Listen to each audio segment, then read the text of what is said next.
He walked with his head down, laces dragging, soles worn so thin you could see his socks through the sides. Every step echoed a little louder in the hallway, not because of the sound, but because of the silence that followed him. They called him names. Patchwork. Duct tape deluxe. He didn't respond. He just kept walking, eyes forward, shoulders heavy. One afternoon he stood outside a shoe store, rain dripping from the brim of his hood, staring through the glass like it was another world. He didn't see the man behind him, didn't hear the boots step quietly to the door, didn't know the soldier was watching. The next day, that man walked into the store and said just 7 words. "I want every pair in here." This is Stories Unfolded. And today we're sharing the story of a boy, a pair of torn shoes, and a soldier who remembered what it felt like to be overlooked. His name was Malik Reyes. 12 years old, small for his age, slender build, quiet eyes that didn't quite match the youth in his face. Some kids had a laugh you could hear from across the room. Malik had a silence that wrapped around him like armor, not cold, just worn in. He didn't talk much at school, not because he didn't have anything to say, but because he'd learned early that most people didn't listen anyway. Not really. They heard what they wanted, assumed what they needed to, filled in the blanks before he ever got a chance to write his own story. Malik lived with his Aunt Lita in a faded yellow duplex on the edge of town, the kind of place where the grass grew sideways. And the mailbox leaned just a little too far forward. His parents had died 2 years earlier in a house fire that started from a faulty heater and ended with headlines no one remembered by the following week. His aunt did her best. She worked nights at a nursing home and days cleaning offices. Malik never blamed her for being tired. He blamed the world for expecting her to raise a grieving child in a city that barely remembered their names. They didn't have much. Rent was always a stretch. Dinner was more often rice and canned beans than anything hot or fresh. And shoes? Shoes were a luxury. Malik's sneakers, if you could still call them that, had belonged to his cousin 3 years earlier. The tread had been worn down to the canvas. The inside heel had ripped completely, exposing the plastic frame that jabbed his ankle with every step. He used folded napkins for padding, a trick he learned online. He never asked for new ones. He saw how his aunt struggled just to keep the lights on, how sometimes she'd unplug the fridge and tell him it was being cleaned just to shave a few dollars off the electric bill. At school, he kept to himself, took corners instead of hallways, sat in the back of every classroom, turned in homework folded neatly in the same backpack he'd used since 4th grade. The other kids noticed, of course, kids always do, but it wasn't the noticing that hurt. It was the names. Duct tape deluxe, charity case, patchwork prints. They never hit him, not physically, but their words did the job just fine. Most teachers looked the other way. A few offered quiet words of encouragement, but none of them pushed far enough to matter. They had 100 other students, and Malik, he wasn't loud. He wasn't failing. He wasn't trouble. So he became invisible. But on Thursdays after school, he walked a little slower on Main Street, just enough to pass by Keller's Shoes, a locally owned shop with a red awning and a door that chimed when it opened. He never went inside, never even touched the glass. He just looked. Inside, the shelves were lined with sneakers of every color. High tops, cleats, polished black loafers, neon runners, shoes with actual soles, with tags, with promise. The clerk, Jasmine Carter, noticed him the first time, and every time after. She was 34, raising a 6-year-old boy of her own, and working 2 jobs to do it. She didn't say anything to Malik, didn't try to wave him in. She knew the look in his eyes, not shame exactly, but something quieter. Hope on pause. She thought about putting a pair aside for him, maybe asking her manager if she could comp them somehow. But the store barely made rent itself. Her hands were tied in ways that only struggling people understand. Then, one rainy afternoon, something changed. Malik stood longer than usual outside the store, drenched from head to toe. His hood sagged under the weight of the water, and his shoes, those poor shoes, squished with every step. That was the day Sergeant Ryan Mitchell walked in. He was calm, quiet, carried himself like a man who'd seen war and somehow still found peace. Army fatigue still neat from morning duty, a military ID clipped to his collar. Jasmine asked how she could help. He didn't hesitate.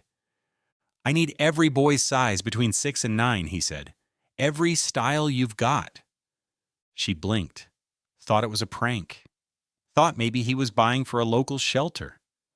"All of them?" she asked. He nodded once. "All of them." When she asked why, he told her the truth in the kind of voice that doesn't need to be loud to carry weight. "Saw a kid yesterday. Shoes were falling apart. Not one adult stepped in. Not one person did a thing. I figured I'd start." Jasmine froze. She thought of Malik. She didn't say anything more. Just started pulling boxes. The boxes began to stack quickly. Jasmine moved fast, partly because she didn't want to lose her nerve, and partly because something about the way Sergeant Ryan Mitchell stood made her feel like time mattered. He wasn't pacing. He wasn't checking his phone. He wasn't even really looking at the shoes. He was looking past them, like he was seeing someone else entirely. When they finished collecting every boy's size from 6 to 9, Jasmine hesitated. "Do you want them gift-wrapped? Bagged?" He shook his head. "No tags, no receipts, no names." He reached into his jacket pocket and pulled out a slim envelope. Wrote something on the front. "For Malik," it read. Jasmine's breath caught. She hadn't mentioned the boy's name, not once. She didn't even know if Ryan had seen him clearly that day through the store window. But he had. "Could you make sure he gets that one?" Ryan said, nodding toward the smallest box in the stack. White sneakers with blue stripes. She nodded slowly. Then he paused, looked at her directly. "I've been where he is. I've walked like that. Pretending your feet don't hurt. Pretending the stairs don't either. I had one person in my life who stopped pretending not to notice. That saved me." Then he tipped his head, turned, and walked out. No selfies, no speech, no press, just the quiet dignity of someone who saw injustice and didn't wait for permission to undo it. The next day, Jasmine stopped by the school before opening the shop. She handed the envelope and the box to the school receptionist and asked, as kindly and clearly as she could, for them to be given to Malik Reyes in private.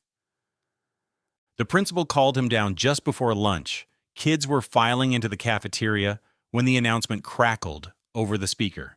"Malik Reyes to the front office, please. Malik Reyes." He walked in slowly, shoulders tense, expecting trouble. On the desk sat a box, plain, unopened. Next to it, the envelope. No one said much. The secretary smiled awkwardly and left him alone for a moment. That was rare, but welcome. Malik picked up the envelope first. He opened it with careful fingers, like it might fall apart if he moved too fast. Inside was a folded card, no money, no explanation, just one message written in the same steady hand. You don't owe the world silence just because it hasn't listened yet. Wear these when you're ready to run, not away from where you've been, but toward where you're going. A friend who's walked barefoot too. Malik didn't cry, not right away, but when he opened the box, when he saw those sneakers, bright white, brand new, never worn, something inside him shifted. They weren't flashy, they weren't expensive, but they were his, bought for him. thoughtfully, silently. He stared at them like they weren't real. Until they were. That afternoon, for the first time, he walked home a little slower, not because he was tired, but because he wanted the shoes to stay clean, just for a little while. He passed the shoe store.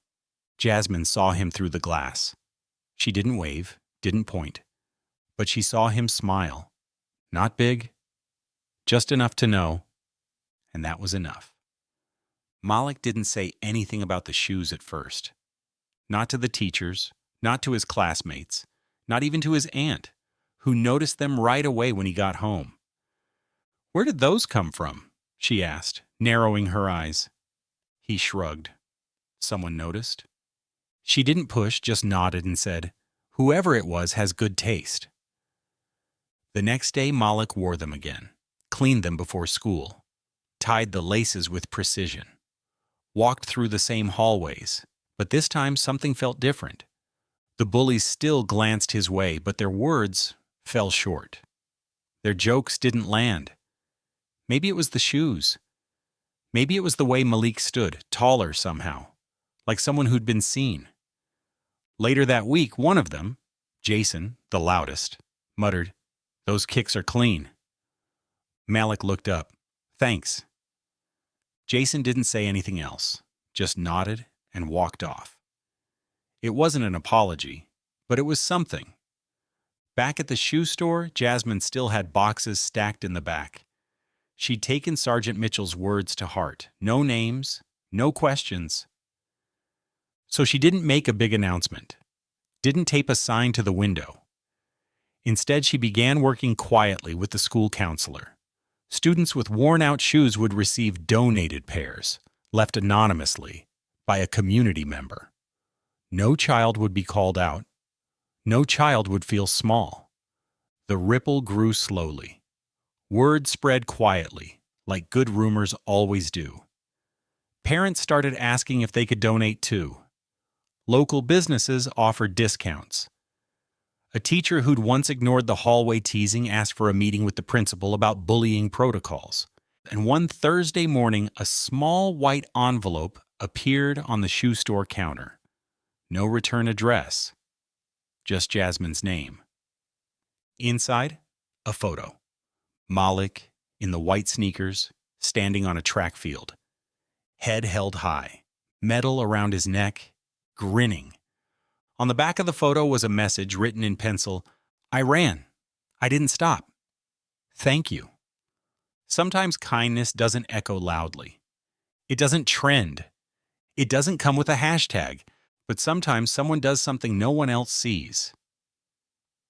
And that's exactly when it matters most. Because the smallest act becomes someone's turning point. This was Stories Unfolded.